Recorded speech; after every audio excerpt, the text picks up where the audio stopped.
Hey everyone, thank you for coming in such a good weather. And also, I know when you come to this meeting, you give up like some opportunities to other meetings. So thank you very much for joining us to Professor Song's wonderful talk. This talk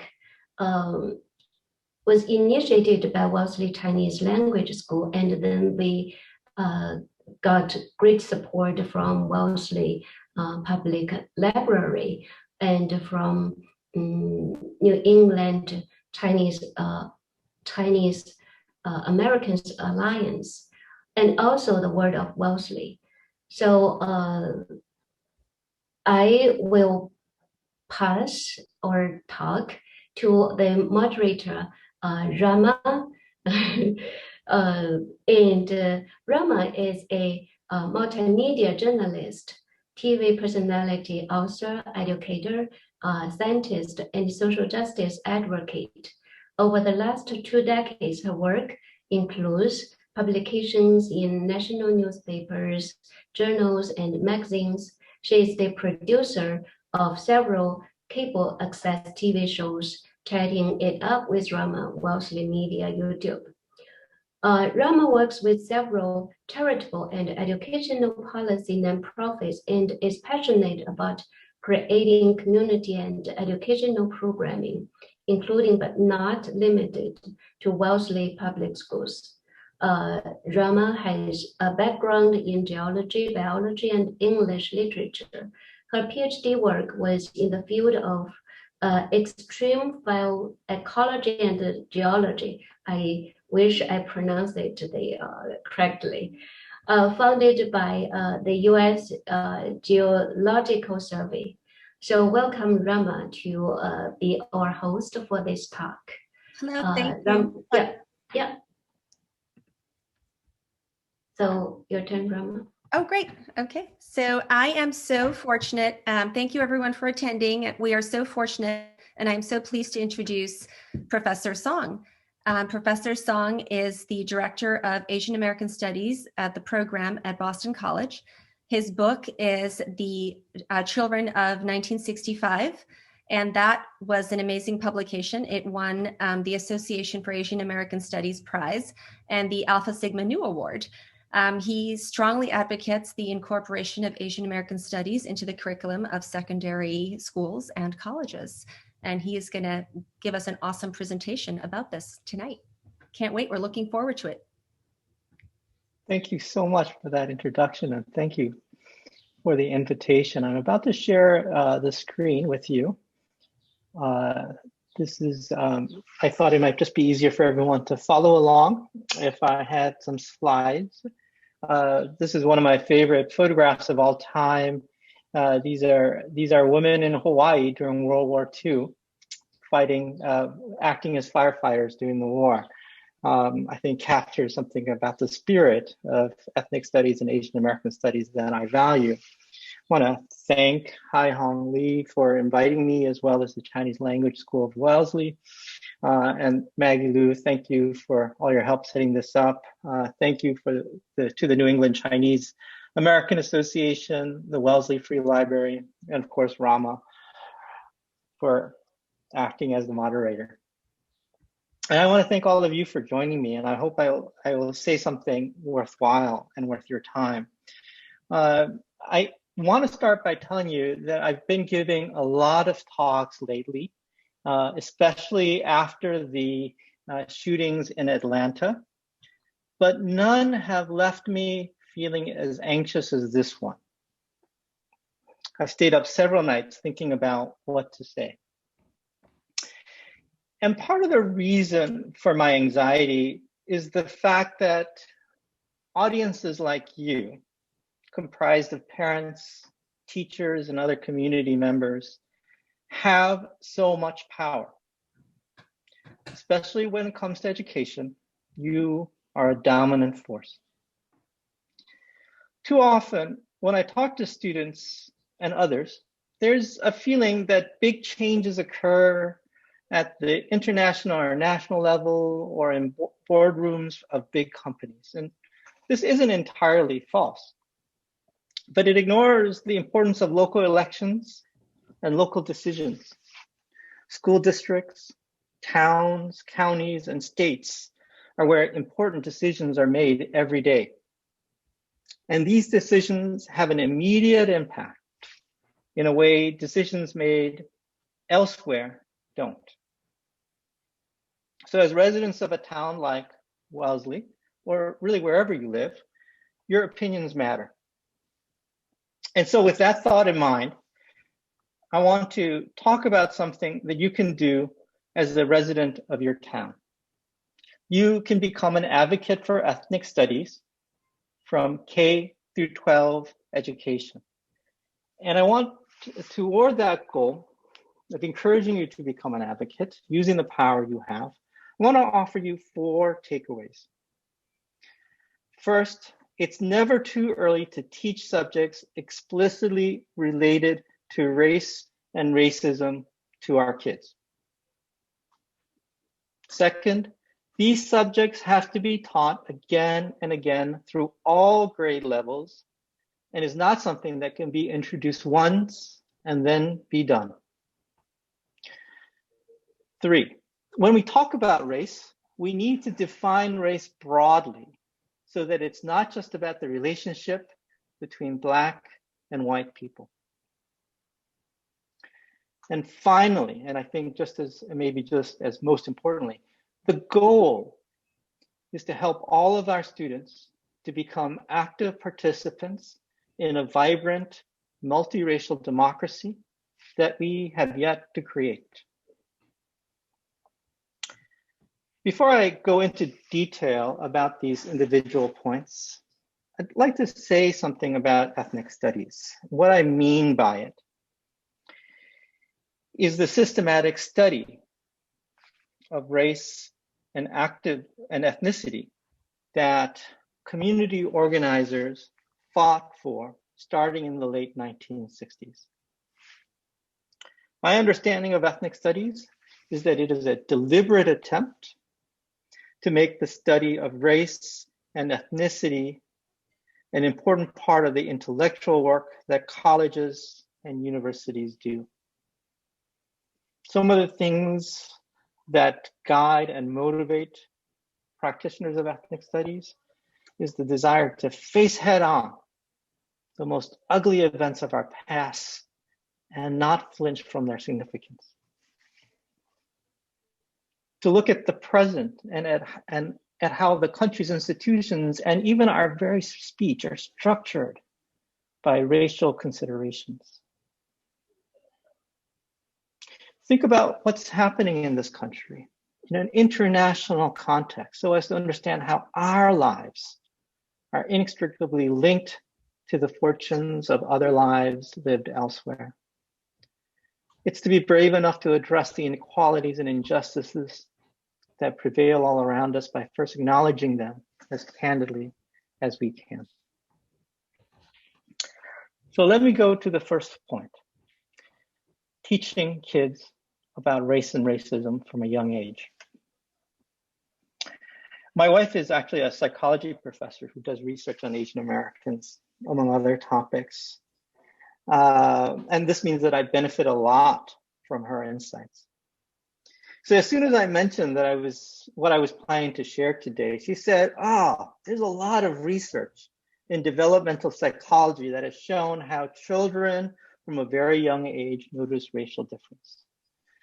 So I looked it up, and according to the American Psychological Association, research has shown that 3-month-old babies prefer faces from certain racial groups, that 9-month-olds use race to categorize faces, and 3-year-old children in the US associate some racial groups with negative traits. By age 4, children in the US associate whites with wealth and higher status, and race-based discrimination is already widespread when children start elementary school. What this means is that parents should be talking about race with their kids when they are as young as 4 years old. We should not be telling our kids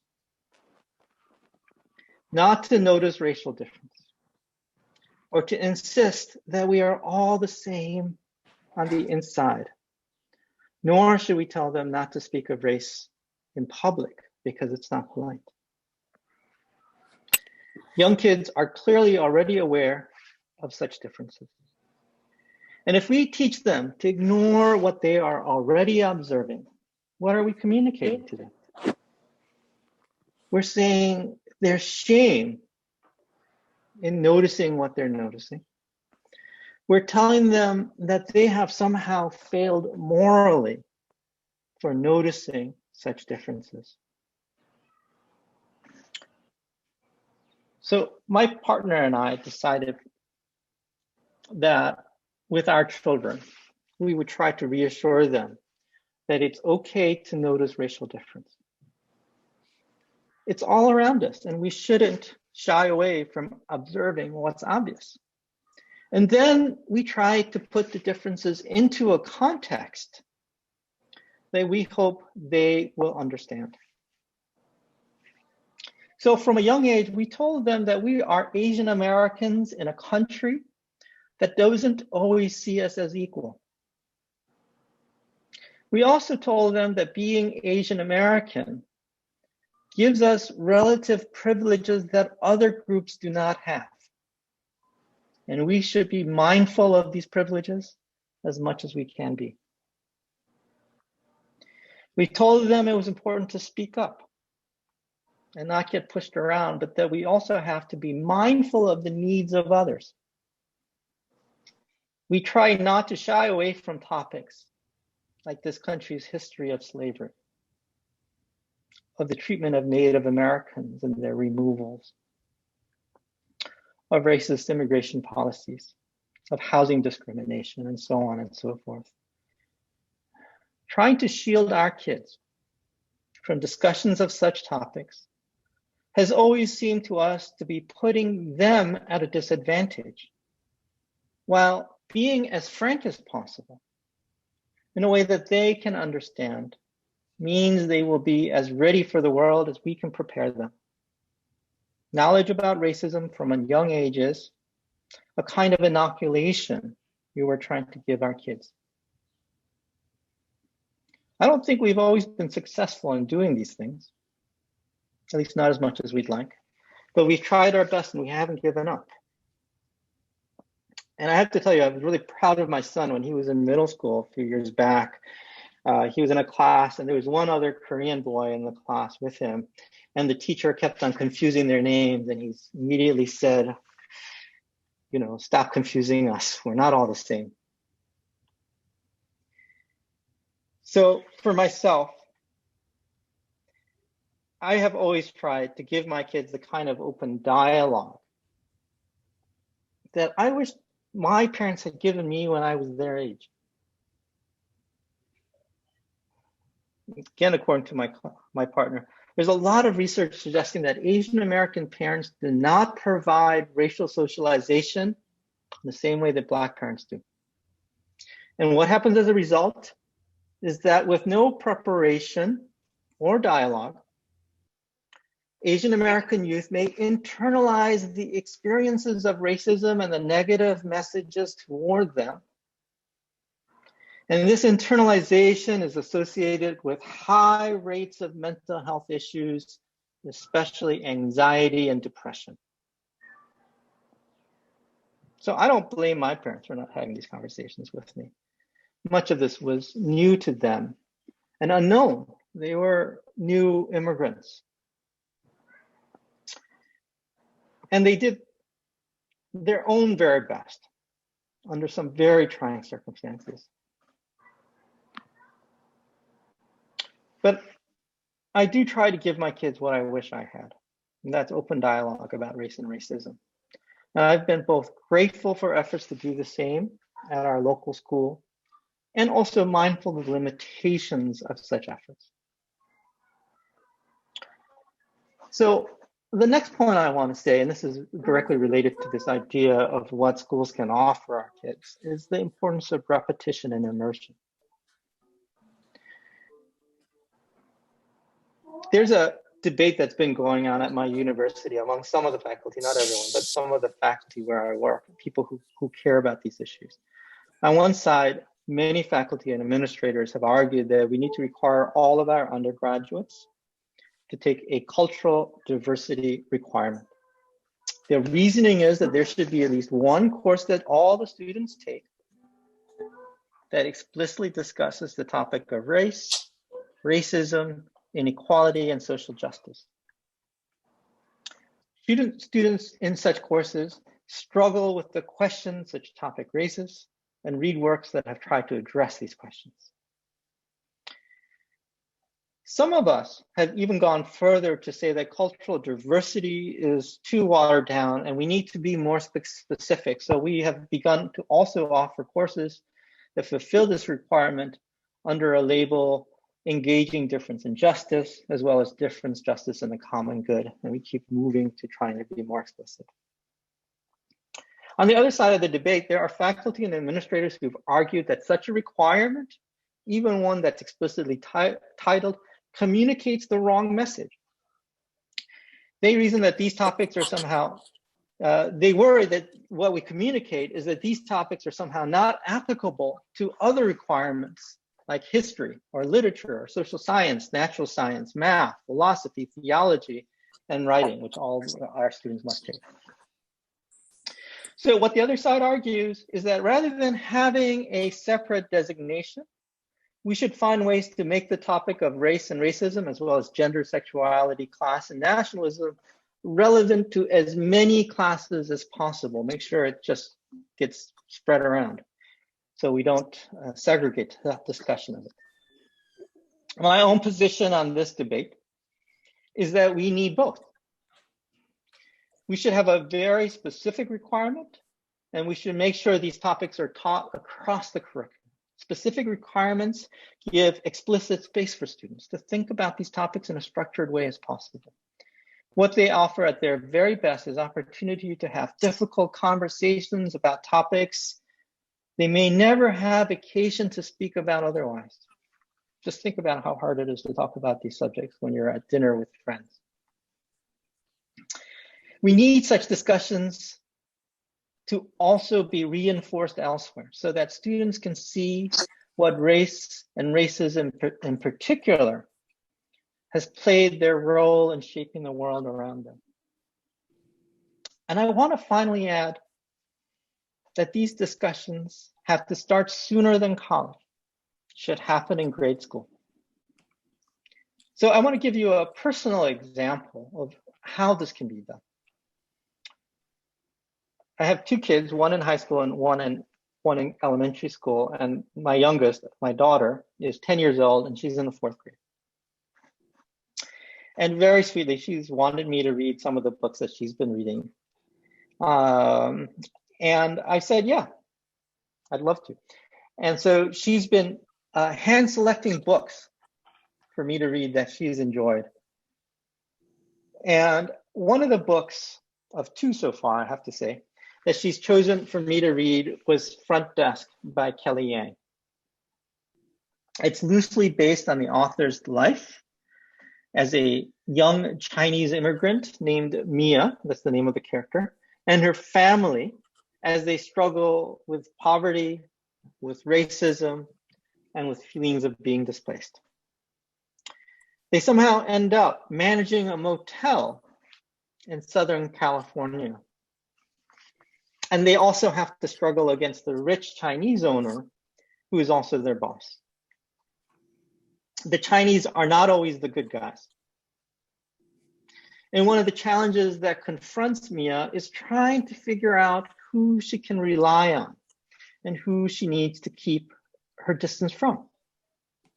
So early on in Front Desk, the narrator's friend Lupe, who's Mexican-American, shares something profound that her father, a cable repairman, told her.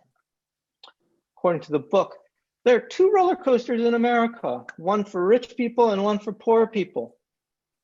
On the rich roller coaster, people have money, so their kids go to great schools, and they grow up and make a lot of money, so their kids get to go to a great school.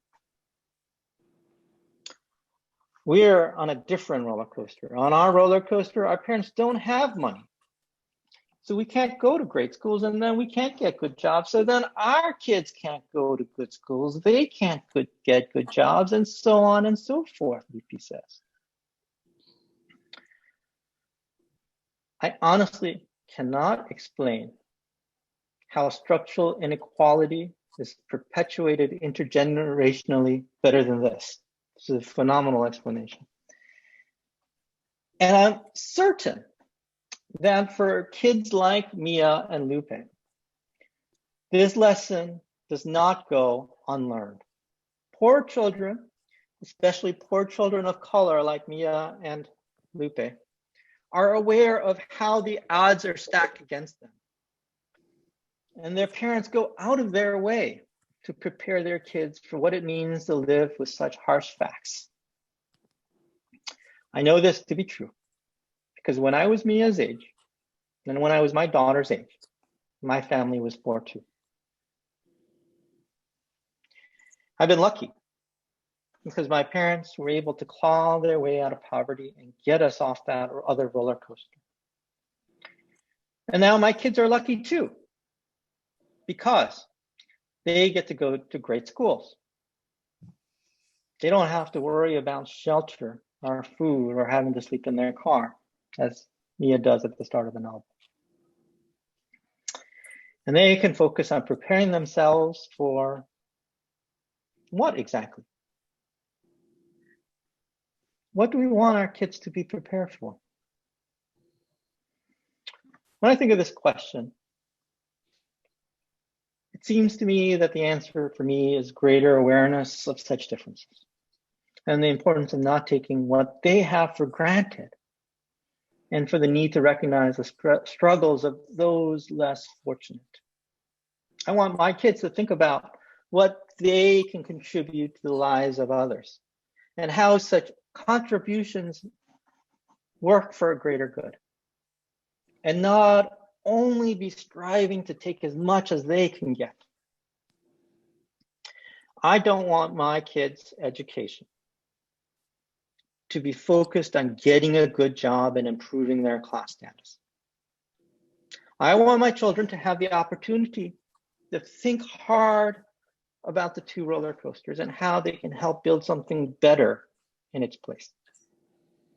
So I was thrilled to hear from my daughter that her school required all of the students in 5th grade to read Front Desk. She'll get a chance to read it again and discuss it, and to reinforce the message that it's trying to impart. And I hope the teacher will do a good job. I was also thrilled to hear actually that this book is popular among her friends. They've all read it and have been actively encouraging those who haven't to read it.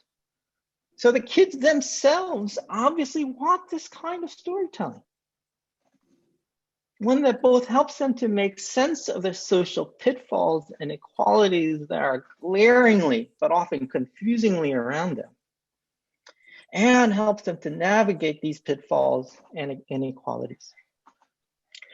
And so I want to say this too is an example of ethnic studies. And I would love for such examples to proliferate. The next point, maybe a little obvious, but sometimes I feel this is a point I have to make, especially here living in New England, over and over again. When I hear people talk about race, they really mean anti-Black racism. They are really thinking in black and white terms. Now, I will often hear people acknowledge that Indigenous people, the Native Americans, face a lot of hardship. I hear people acknowledge that anti-immigrant sentiments directed against people from Mexico, Central America, and other parts of the Caribbean, or in parts of the Caribbean, is prevalent. And that there's a lot of animosity directed against Muslims, especially after 9/11, and that the treatment of Palestinians in Israel is a humanitarian crisis. I hear people talk about these things all the time, but somehow these aren't viewed as topics concerning race. And when I talk about racism directed against people from China, from Philippines, from Korea, from India, from Pakistan, from Vietnam, from Cambodia, from Laos, from Japan, from Thailand and Indonesia, and so on, I'm often met with indifference or even hostility. There's racism against Asians. It's no wonder that students who often talk about racism against Asians, my Asian students, talk about racism against Asians with an apologetic note, as if it's not that bad, or we're sorry to talk about racism because it might bother you, or I don't want to stick out more than I already do. Such apologizing, such shame goes against everything I have personally experienced myself growing up in the United States as an Asian American. I grew up in Michigan in the 70s and 80s. I have always been aware of my racial difference. There's never been a moment in my life when I haven't been aware of it in this country. And I've always thought of myself as an Asian in a country that views Asians as foreign, exotic, lacking individuality and being other. So when I think about racism, I always think about this quotation from Ruth Gilmore, a really well-known professor of geography. She says racism is the state-sanctioned or extra-legal production and exploitation of group-differentiated vulnerability to premature death. It's a lot. It's a mouthful. But it's also one of the most precise definitions of racism I can think of. Racism is first and foremost, according to Gilmore, about whose life is deemed valuable and who gets to live, and whose life is viewed as expendable and can therefore be allowed to die without a lot of grief or mourning. And the extreme version of this asserts that some people must die so that others more deserving can live. I think this is actually a pretty important insight to be thinking about right now in the midst of the pandemic. Over 500,000 people have died in this country. Over 2 million have died around the world. Whose deaths do we mourn for? And whose deaths can be forgotten? We think about, for instance, all the nurses who died, who worked in ICU. Over 25%, maybe over 30% of all the nurses who died as a result of getting infected with COVID have been Filipino nurses. Are those lives valuable? That they got PPE, that they were at the head of the vaccine line? Or have their deaths been forgotten? Such determinations about whose lives are valuable and whose aren't are always based on on some kind of difference that either has been created or already exists. There's a kind of exploitation that's available. And I want to stress exploitation here, because many forms of racial difference exist, and they're just there, ready to be explored for anyone who wants to come along and demonize and bully and belittle for individual gain. The scholar Colleen Lai, who teaches at UC Berkeley, called such existing forms of racial difference racial form. And what she means by that is that ideas about race or ethnic groups were established a long time ago, and they remain with us still, and they are ready to be put into use. The kind of racial forms available for exploitation against African Americans in particular are immense. But there are other racial forms about other groups that also exist, and we need to be aware of it. For Chinese Americans in particular, it's worth remembering that they had a very large population. They were very visible in the 19th century in the United States, especially on the West Coast. The historian Alexander Saxton estimates that at one time, the Chinese in California made up 25% of the working class. What this means is that there's a lot of characterizations of the Chinese in the US from this period that is still with us today, as this picture suggests something. This on the left are, on one side are the Irish and the other side is the Chinese. And after they finish swallowing up Uncle Sam, the Chinese swallow up the Irish. The fear of the Irish, fear of the Chinese. But look at this image from 1885 from a very prestigious magazine that published out of San Francisco. So some of the ways in which the Chinese were characterized in the 19th century are that they were animal-like, they were ape-like. They were hardworking, but in a mindless, inhumane sort of way. They were foreign and unable to speak English. They were clannish, duplicitous, and untrustworthy. It's not hard to see how some of these associations still remain with us, and they mix up positive and negative meanings, right? So for example, the Chinese in America are considered foreign and English isn't something they can learn, and that's still very much with us, right? Never mind, of course, that there are many Chinese Americans who speak fluent English. And also never mind the fact that people who don't speak fluent English who are Chinese also speak like multiple languages. And so it's really weird that being multilingual is still looked down on and not seen as an accomplishment here in this country. The Chinese are seen as family-centered, and that's good, right?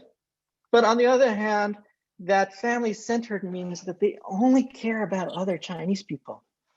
They're really kind of selfish. They're distrustful of others or outsiders, and they're likely to be more racist toward others whom they believe are socially beneath them. So like you can see how those associations are all linked. They can't be trusted because they'll say what they think you want to hear, but mean something entirely different. These are obviously gross simplifications, but racism thrives on simplification. And it's easy to see how such associations can be mobilized by mercenary politicians who might want to shift the blame for the spread of the COVID virus to something else, to some shadowy other, right? The Chinese are foreign. They have no regard for anyone but themselves. They're untrustworthy. Look at their dirty habits. There are wet markets where the virus probably first made the jump from animal to human. They are to blame for the pandemic.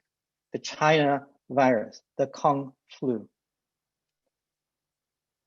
So if we don't understand race and racism in a broad way, we can't understand how characterizations can be exploited with devastating consequences for many people whose lives are stigmatized in this way.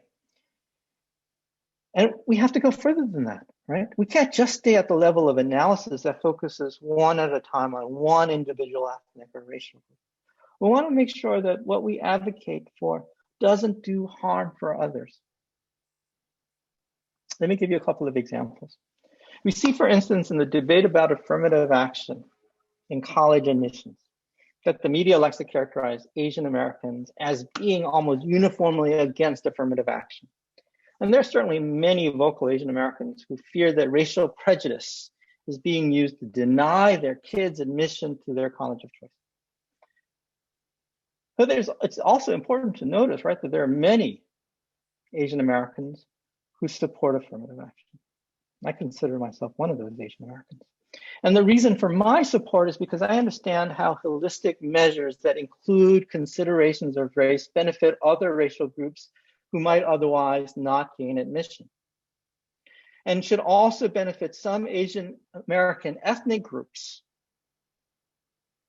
whose struggles would be more visible if they weren't lumped in with the rest of us. And if we really cared about equity in college admissions, race is not the only concern, or it would be one of the lowest concerns that we would have, because I'll tell you, legacy plays a big factor. If you went to a college, your kids are more likely to be accepted to that college. Legacy. If you're a man applying for colleges now, It's much easier to get into college than if you're a woman. We don't really know why, but women just have higher grade point averages and scores of various kinds. And if we were looking at just those kinds of measures, much more women than men would get into colleges and universities. So it's easier for men to go to colleges and universities. We'd oppose the use of standardized tests like the SAT and the ACT because they aren't predictive that they benefit wealthy applicants. You might also wonder why selectivity has become a measure of desirability, or why school selection is so strongly correlated with socioeconomic class and opportunities for class mobility. My Canadian friends are always telling me that this is not the way they do it in Canada, that people just go to the local university and they don't really think about prestige as much as we do. And you might also wonder about why tuitions keep going up and up, sometimes averaging double the rate of inflation, and why state support for public education is more robust. If you cared about education, if you cared about admission rates and equity, those are the things you would really want to think about, I think. Or finally, consider the anti-Asian hate crime bill that's just passed the House and the Senate. It passed the Senate, by the way, by an overwhelming majority of 94-1. Senator Josh Hawley was the only no vote from Missouri. And this might feel like an important law for Asian Americans, like a big win, because we are so besieged by a surge of anti-Asian violence. But I find myself being much more cautious. So much of it is focused, so much of this law is focused on policing and more prosecution, more jail time for perpetrators. The US already has a lot of police officers. There are a lot of people in prison in this country. But whenever we are faced with a problem, our solution seems to be more enforcement and more punishment. And we all should know that such solutions are indirectly applied so that the groups who face the most punishment and the most enforcement are Black and brown people and poor people. And I don't know if it keeps us safer. I don't feel like this law is going to keep me safer.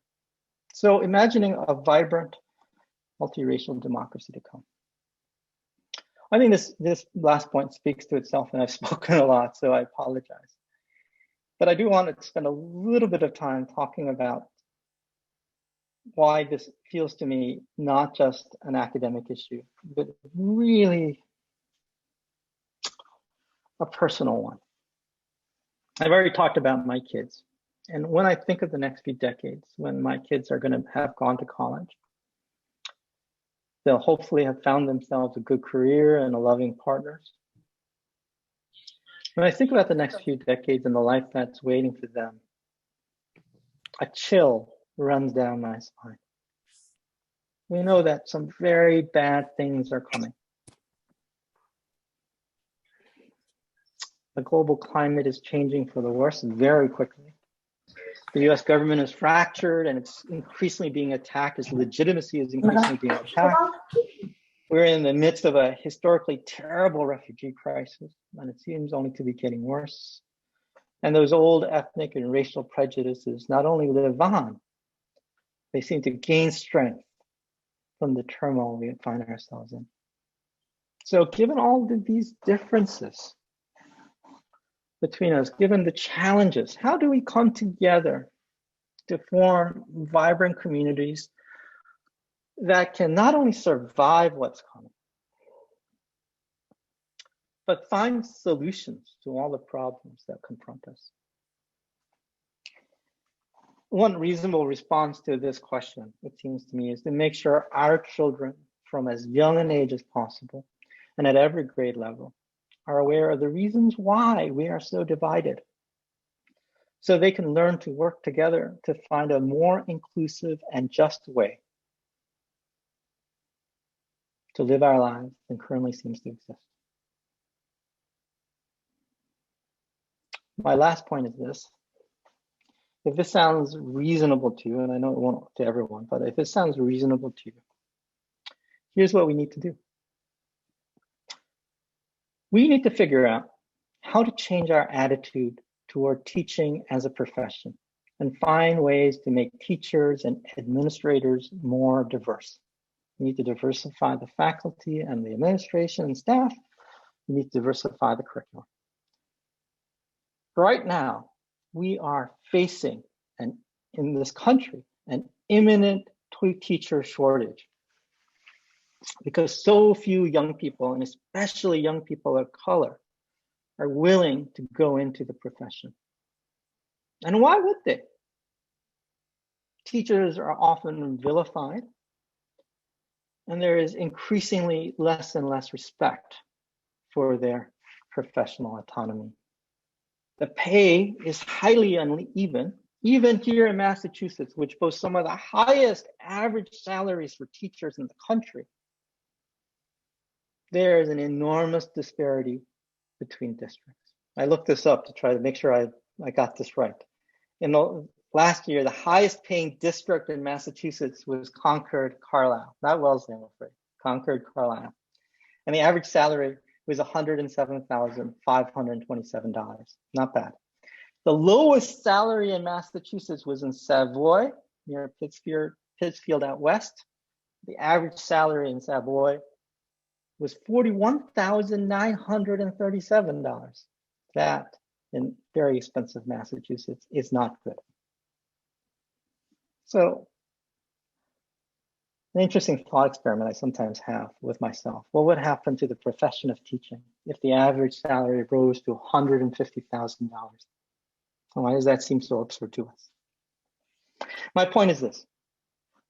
We will have a hard time getting a diverse range of teachers in our schools if we don't respect our teachers, if we don't grant them the same professional courtesy we give to doctors and engineers and lawyers, and make sure their pay reflects their professional training. We not only have to do it for our kids' schools, but we have to do it for schools everywhere, and we have to start in our communities. But our goal should be to work with other communities to affect policy at the state and national level. This is how we diversify the curriculum. This is how we diversify the people teaching our kids. This is how we help our kids be ready for what's to come. That's just why ethnic studies is important for K-12 education. Thank you.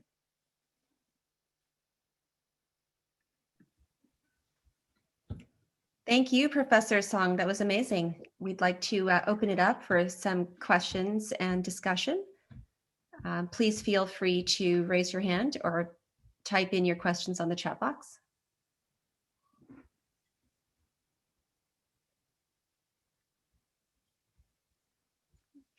And I think most of you are muted, so please unmute yourselves before speaking.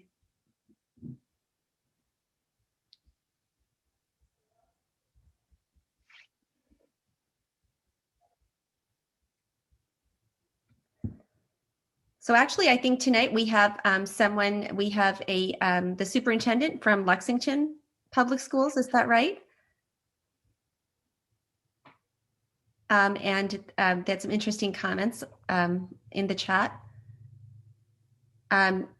Ms. Hackett, would you like to start off the discussion? Have some comments, perhaps? If you're still there. She's trying to unmute. Gotcha. Right. Yeah, so one of the hosts need to, the co-host need to unmute the audience. Yeah. Yeah, Huang, Huang. Oh, okay, hold on a second. I think Yeah, I Huang, just did it. Thank you. Yeah, if you make me co-host, I can try that. Yeah, you are a co-host, yes. Okay, Huang. thank you.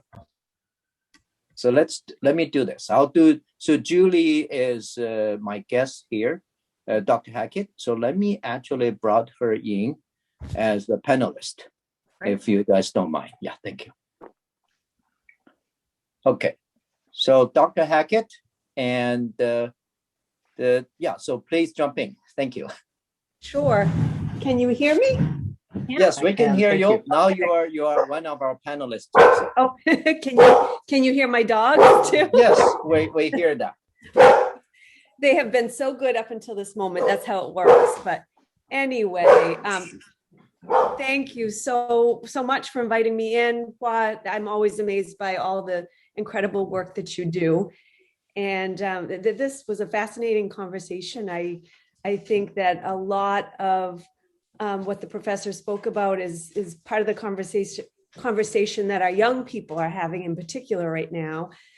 And they, in our community and in communities like Wellesley and elsewhere, are speaking up in ways that are powerful and making change and making educators pay attention. And first of all, let me also say that I'm really grateful for your comments about the education as a profession and how we have to start treating educators and teachers with the respect that they deserve. So I really appreciate that.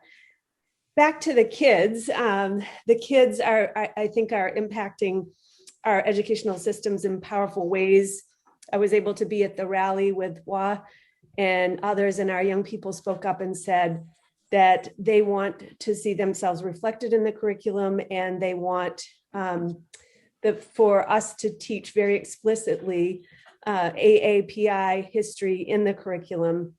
And I think that this is a powerful first step in helping us all pay attention and capture what's important so that we can have better experiences than the one that the professor from Harvard put in the chat.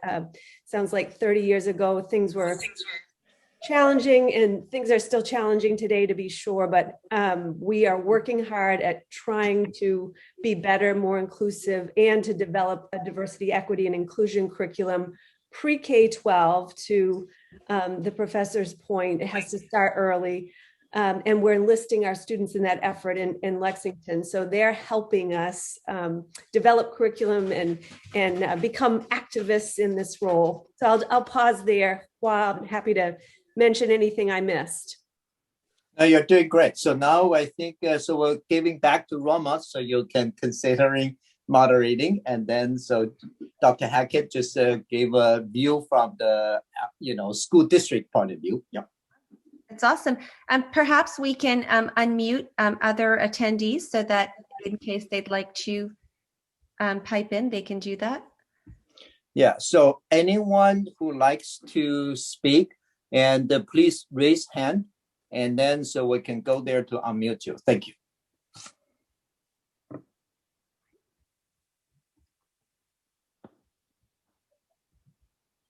think we have Helen. Yeah, so we have Helen Lee. So we can So can you go ahead to that? I can do that too. Great. Let's see. So okay. So I think. Can you hear me? Yeah, Helen, we can. Yeah, so you're on. Thank you so much. I was actually in the middle of typing the comments as well. Sorry for the noise of the younger kids. The question is, what would be the special arrangement and advice for this early learning community, especially for kids 6 to 12 years old or even younger, like pre-K? It's a very vulnerable population, and they, oftentimes couldn't even raise their voice.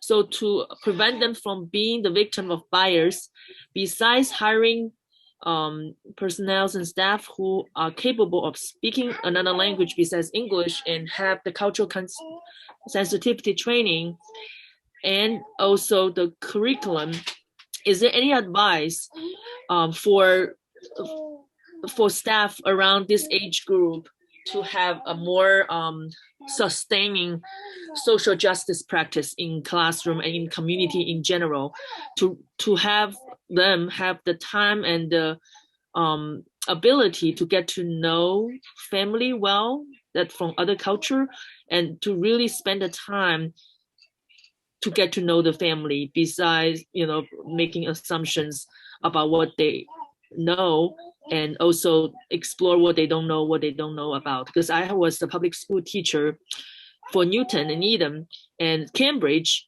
for a while, years ago, including teaching in colleges. I was teaching cross communication ENC. So some of the practice in college can be certainly get transferred to the K-12 school system, but for the early childhood learning community, there has to be something that we, have to do, because it's the most important age to shape a person's identity, perception about themselves and the families. In Chinese, there's the saying, 3岁看大, 7岁看老, means the 3 years old, you can, pretty much determine how a person is when they grow up. And then 7 years old, you can pretty much determine how the person is when they get old. I can leave my contact at the end if anyone wants to follow up after the session. Great. Thank you, Helen. That's I think really Christina, yeah, go ahead. Professor Song, would you like to respond to that briefly? I could do it briefly. I'm not a specialist in preschool education, and there's a lot of people who know much more about it than I do. But I remember being a long time ago a parent of very young children, and the challenges that posed. One thing I found was really difficult was trying to read to them books, and sometimes we just pick up books because they're famous, or things that we remember reading when we were young, and we read it, and it's remarkable when you read it now from an adult perspective, and there's like a story about like black cannibals in Africa, and a story about like anthropomorphized elephants. It's suddenly like you start to realize how early these kinds of associations are there on the page. And I think one thing we did when we were young was try to talk about that with them, like, oh, we don't really like, this is not the way we think about Black people, this is not how we should treat them. And this is an old book and this is the way it was seen. And, so I think when you're reading like older books to young kids, you really need to be careful and mindful of how you talk, and make sure you talk about what they're reading and try to process and give new context. I think the other thing that I found too is really seeking out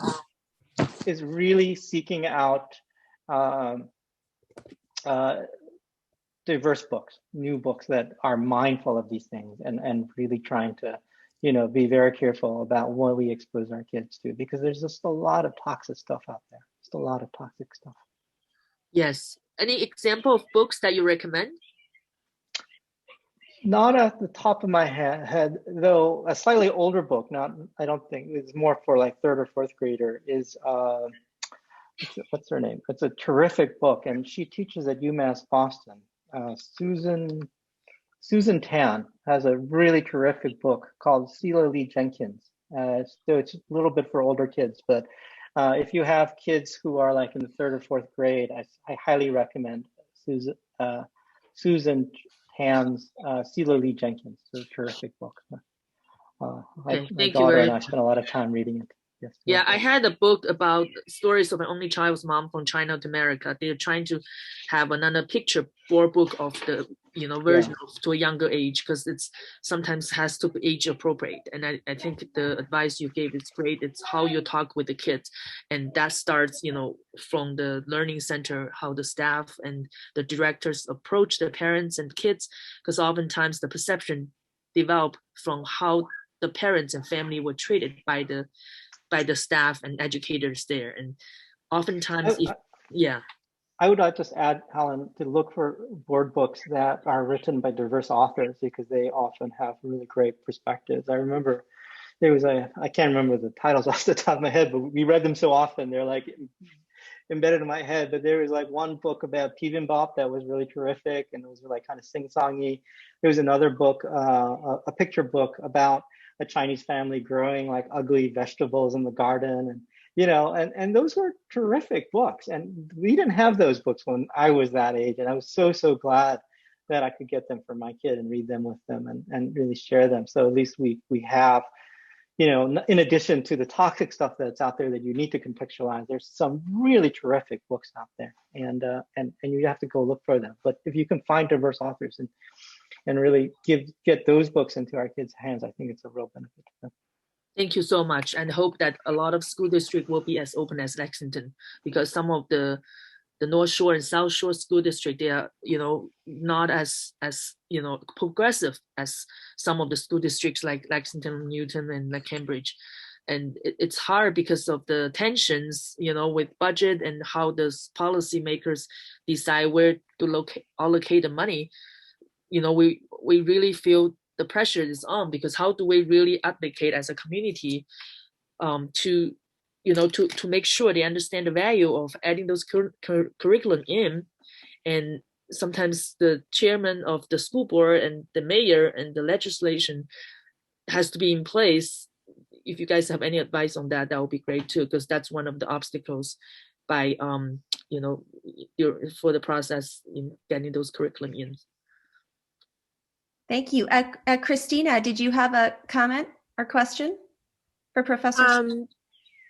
Actually, I really apologize. I wasn't able to hop on. My internet was struggling, but till the end. I guess I know that the students have been so much more seem to be so much more empowered, at least in Lexington, to really advocate for expanding the narratives. And I think it's fantastic. I just wonder, I've also seen a lot of adults and parents and caregivers in Lexington equally advocating for this. I just wonder if there's advice for the parents, how to advocate for diversifying the narrative, our curriculum, and how we help push our community forward there. Because I think the students know what they would like to have, but I think that the parents do as well. So yeah, that's my comment. It's an important comment. I don't have an answer for you because it's so complicated and there's so many different districts and so many, the politics around school boards is just crazy. I know it is in Brookline where I live. And I have to say, I really appreciate my school district and all the work they're doing to diversify the curriculum, to make these an issue, to really think carefully about it. And I think they're just doing a remarkable job. But there are limitations. And one of the limitations that I find so frustrating, and this is partly why I ended my talk the way I did, all of my kids' teachers, almost all of them have been white and mostly women.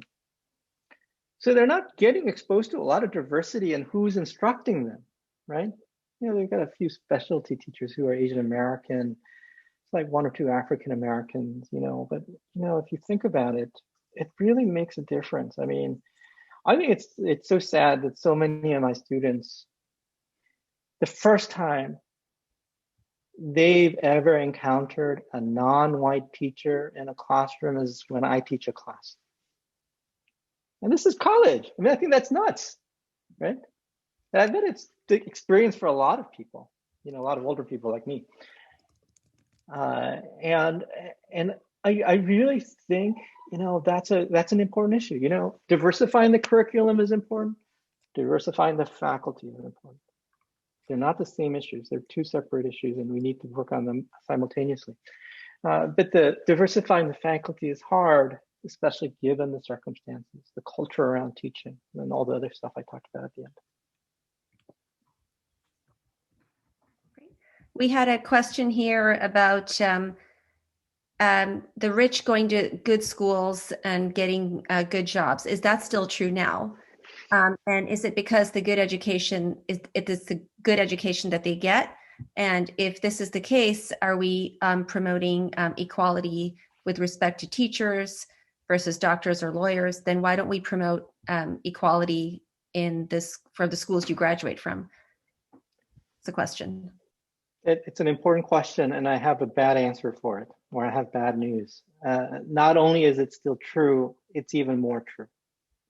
Everything I've seen, every article I've read on the subject suggests that economic mobility in the United States is stalled. It's really, really hard if you're a working class person to move into the middle class, to move into a professional class.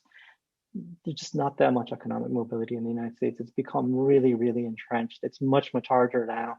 Not only do we have 2 roller coasters, it's much, much harder now to jump from one roller coaster to another. It's a huge challenge. Part of that is educational. You know, when I was, sorry to keep talking about myself, but when I went to college, I went to the University of Michigan. I grew up in Michigan. I went to the University of Michigan. It's still a great public university, and it was a great public university when I went there. It was already getting to be kind of expensive, but I think as an in-state student, my tuition was something like $2,000 a semester. And that was considered high at the time for a public university. You know, if you go to like a public university now, it's much, much higher. And I'm not exactly sure what the tuition is at Michigan. I'm sure I could just Google it, but it's much more than what I paid for back many decades ago. And you know, the rate of tuition increases have been growing exponentially. I mean, really like double the rate of inflation in many, many places. You know, at my school, the full price tuition, just tuition, is over $50,000 a year, and that's not nearly as expensive as other schools. I know like USC is something like 70,000. I mean, it's insane. And it just means, you know, and kids go to private high schools where they pay something like $50,000 or $60,000 a year in tuition just to go to high school, and then they pay the same amount or more to go to colleges. You know, and meanwhile, you've got kids who are in like the poorer school districts, way fewer resources, unable to really attract the kind of faculty and teachers they want, whose students are struggling for, you know, all sorts of problems at home. Because, you know, from like food insecurity to housing insecurity, their parents are barely getting by, they're not getting a lot of attention. You know, even if they had terrific schools, they would still be struggling given all of those circumstances, right? I mean, my kids go to a public school, a really good one.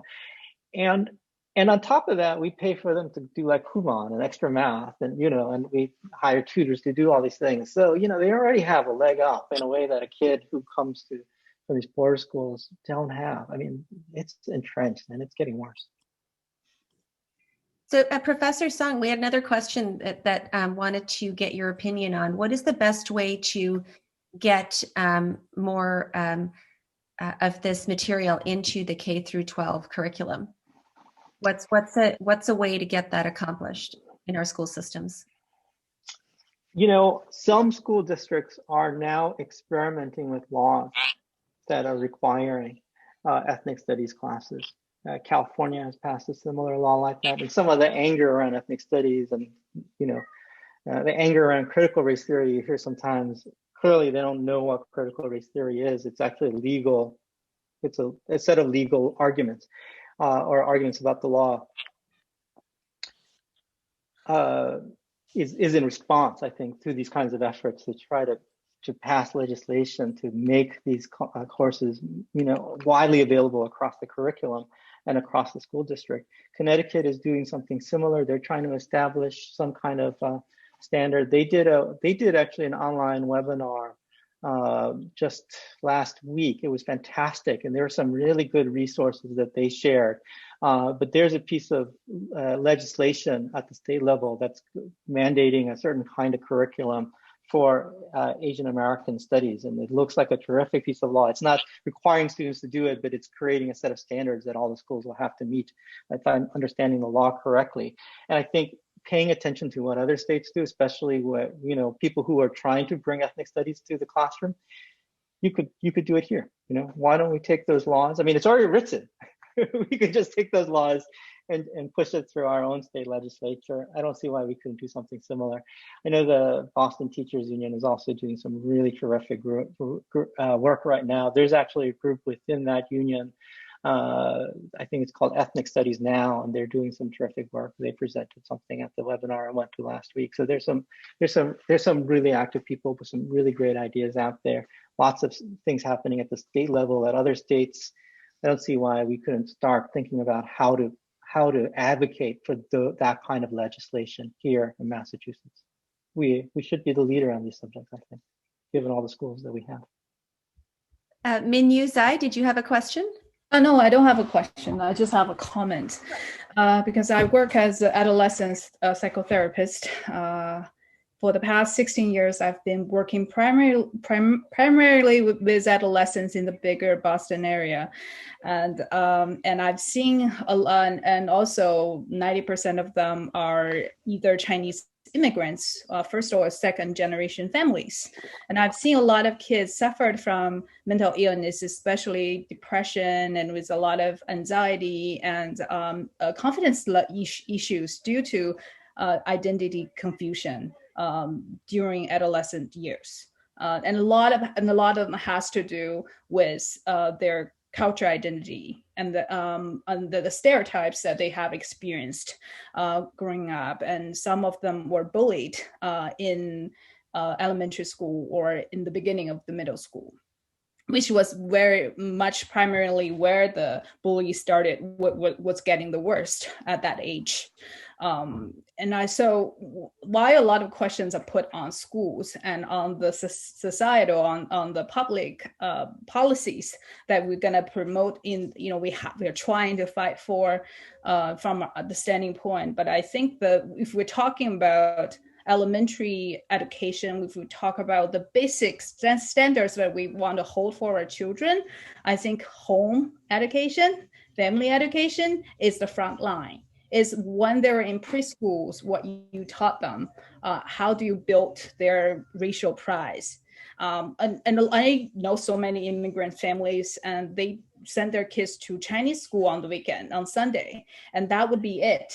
And a lot of kids ended up dropping out in middle school or in higher or ninth grade and higher levels, and they discontinued studying. And a lot of kids even say that it would be something ashamed to take AP classes, AP Chinese classes in high school, because they would be entitled to be advanced and or have an advantage in it. So they're not going to take it. And this shouldn't be right. I mean, I think that parents not only have to think about what is being taught in school, also have to be taught about how do you influence your kids in the home environment. When you teach a language and a culture to the kids, you're not just throwing them books and insert them to schools and say, hey, you have to learn Chinese. This is not the way that you communicate with children and adolescents. You model the behaviors. You model the cultural pride. You have to show them what is the appropriate way to break the stereotypes of the racial stereotypes that are in existence. Discuss the matters of what's in the news and what's happening surrounding us based on their age and given them appropriate materials to talk about. So you would never see an adolescent in their 15 and 16 years old saying that I would never want to talk to an Asian American doctor because I don't trust them. I have seen parents tell me like our kids don't want to see Asian doctors. They don't trust Asian professionals because that reminds them of their parents and the authority figures that they present as being reinforced in a negative image. So, like I said, racial pride has to start from home. So you need to show your kids what is Chinese model. You need to take your children, travel in the Asia area, teach them it's it like, talk about those stories that you had experienced as young children. And what was your life back in China or Vietnam, wherever it is, and what your life has been here in the United States. Do not be afraid to show your own vulnerabilities in terms of racial issues and be open about it and non-judgmental. I think that's the key to go. I would just like to add one thing to your terrific comments, Minyu. I think what you just said was really important, and I do think it's important to build pride. Be proud of who you are. But I also want to say, when I think about my own childhood, because, I grew up in a in a pretty difficult time. I mean, it was really hard to be like, to look the way I did in Detroit in the 1980s. Not an easy thing. Let me tell you.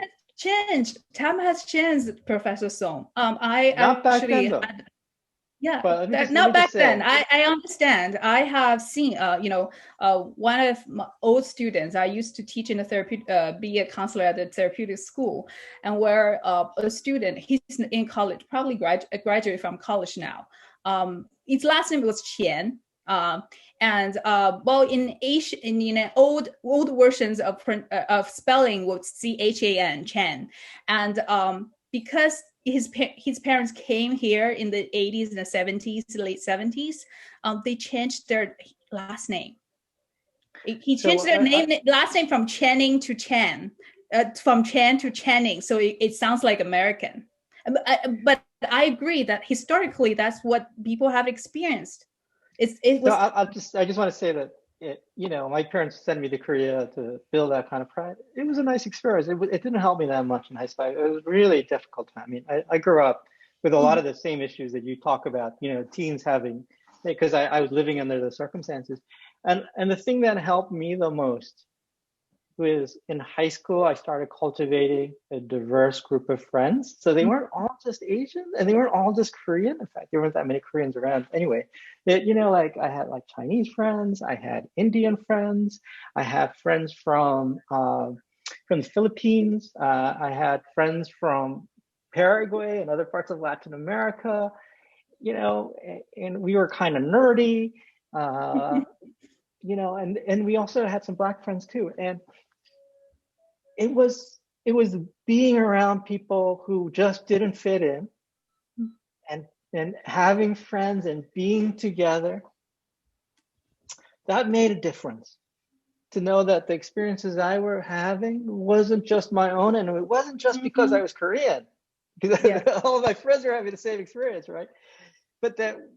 And it felt amazing in high school when I discovered this set of friends, and we were hanging out, and we were, living this really diverse, multicultural lifestyle long before anyone was talking about multiculturalism. We were living it.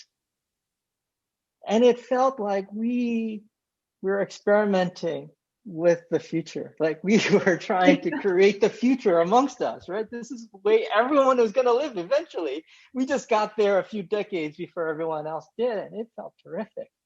And that helped. I think if we can give that to our kids, that vision of being together, you have being to accepting, and I think a lot of kids now are like that. Though. The parents can't push it. You have to wait your kids to fit in, to be having the opportunity to explore that multi-diversity environment, and instead of just push them. You can't push them for sure. You can't push them, but you can be open to them when they want it. No, you have to be open to them when they want it. I met a young man, a graduate. He went to Harvard for undergrad study and went to UPenn for his graduate school. But he quit Chinese learning. He quit Chinese school. And when I met him at a gala, he speaks fluent Mandarin. It almost made me felt that he was someone from China originally. But he said, no, like I quit Chinese learning when I was 11 years old because my parents were so harsh, and I thought it was so difficult, so I lost interest in it. And then so what interesting that got him back into Chinese learning was he joined a group of friends at Harvard, and he decided to join a volunteer project in China, and to teach in the rural countryside elementary school in Yunnan province in China. And he took a Chinese course at Harvard, and then after graduation he went to Yunnan province for 3 years teaching there, and had a blast, the best time of his life. Brushed up his Chinese, and he spoke fluently as a native speaker, and came back and did his graduate school. And I think that experience, it's not something reinforced, but naturally that is something that he eventually earned in the environment that was open and encouragement and nourishing, that makes him think that this is something that he will feel proud of. we have to achieve the balance, like maintaining this. So you can't just push them to do it. You have to openly talk about this, as in we openly talk about other racial discriminations that's happening in this world. Does and those are great comments. Does anyone else have any other questions or comments? Can I speak? Please. I just want to mention another amusing incident that happened to me personally, showing that actually progress is being made, although about ethnic stereotypes, but no, there's a lot more to be done. I got my tenure at Harvard very young, and particularly for junior faculty, only 1 in 4 get promoted from within. So when you get tenure, it was a big event. And the second in command at Harvard, which is the Dean of Arts and Science, usually invites you to a meeting, warmly congratulating you and welcome you to the circle of permanent faculties. So when I received tenure at age 31, I was very young looking and received this invitation. So I showed up at the dean's office. And the first thing he said to me is, "Oh, what can I do for your Chinese student club?" And I was at a loss. Have to explain that I came at his invitation and I was actually on the faculty, now a tenure faculty. So he got very embarrassed, of course, for stereotypes, because he, at that time, in his mind, he couldn't imagine ethnic Chinese, although American citizen, getting tenure at Harvard and not in subjects like Chinese language or literature, but in science and mathematics. So but of course now things have changed. I mean, the Harvard faculty is much more diverse and so forth. So this shows the progress are being made. But as Professor Song pointed out, there's a lot more needs to be done, and we have to start early. Otherwise, most of us, even among very educated, will tend to stereotyping us. So that was, I just mentioned this as a very amusing instance, even among a very well-educated person.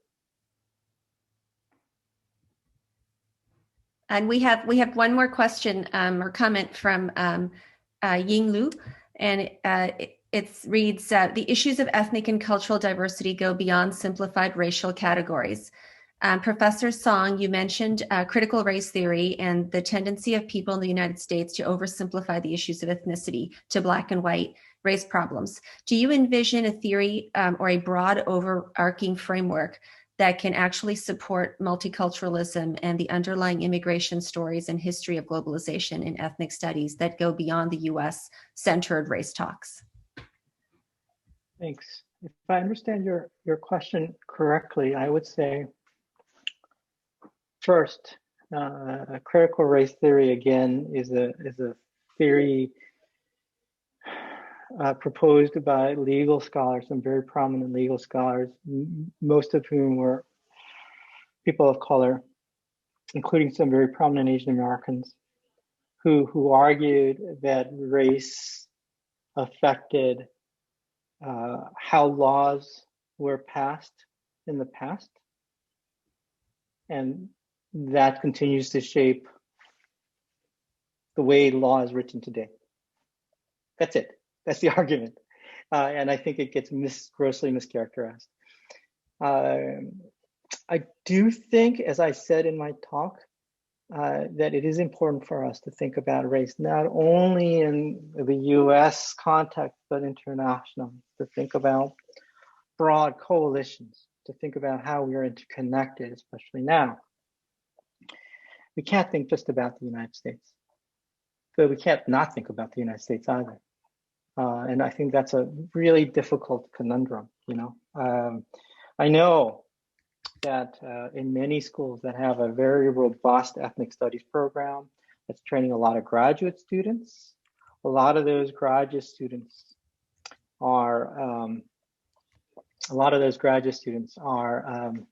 studying foreign languages, non-English languages, and doing research in that and thinking about the relationships between different places around the world.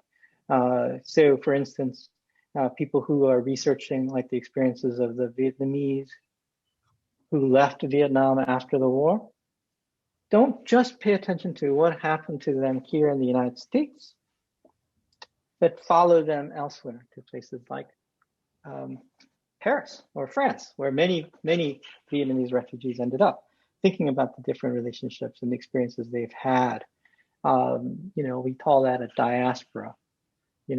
When we think about Korean immigrant experiences, we don't think just about their experiences here in the United States. We think about what happened to them, to those who went to Latin America. Many Korean Americans who did not come here directly from Korea, but actually immigrated to places like Argentina, and then did a second migration here. Many people live those kinds of lives. We also know that our ideas in the United States, our ideas about race, especially Hollywood ideas about race, are being exported globally. They don't just stay here. Those ideas are circulating all around. And so when we critique those ideas here in the United States, we're also critiquing how it changes the perception of race around the world as well. And we need to pay attention to that. So yes, I think we need to keep an international perspective on these topics. And we also have to make sure not to forget about what happens here, because what happens here really matters. Thank you. And with that, Hyoung, I'm going to turn it back over to you for conclusions. Okay. So before before the conclusion and the end of the meeting, I think I will ask Professor Song on behalf of NECAA and We at Coalition a question. Our guests here is very interested and fascinated by your talk. And so he asked the question, would you support a bill related to AAPI history to pass mass legislation? We at Coalition for Care and NECAA are working on H 584 bill, an act relative to anti-racism, equity, and justice in education. And so would love to have your advice. Okay, so for this question, actually, I think Dr. Wang Hua will announce a meeting for tomorrow directly related to this mass legislation. So Wang Hua, are you there? Yes, so let me bring, thank you, Hyoung, and thank you, Rama, of course, thank you, Professor Song. Let me bring out the flyer for tomorrow. So they're gonna be a panel discussion, I think on this bill, but more broadly. And I think Professor Song, you're gonna see some of your friends on that panel as well. And if, it will be great, you can join us tomorrow to continue this conversation. So let's see if I can everybody see my screen? Yes. Yes. So yeah, so this is the, we're gonna have a webinar tomorrow. And as you can see that this is very much related to the AAPI history in K-12 education. This is a front that a lot of us have been working here, including many people here, Hyoung and anyone, and many people. And you can see there's a distinguished panelist. The keynote speaker will be Professor Watanabe.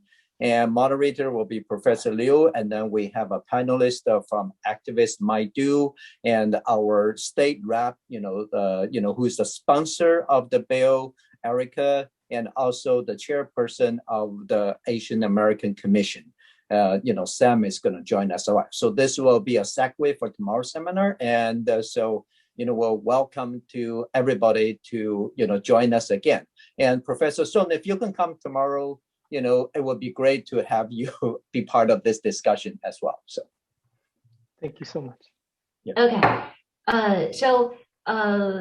Sorry, Professor Song, and we are running a little bit late than we expected, but we had a wonderful discussion. It's really an important topic.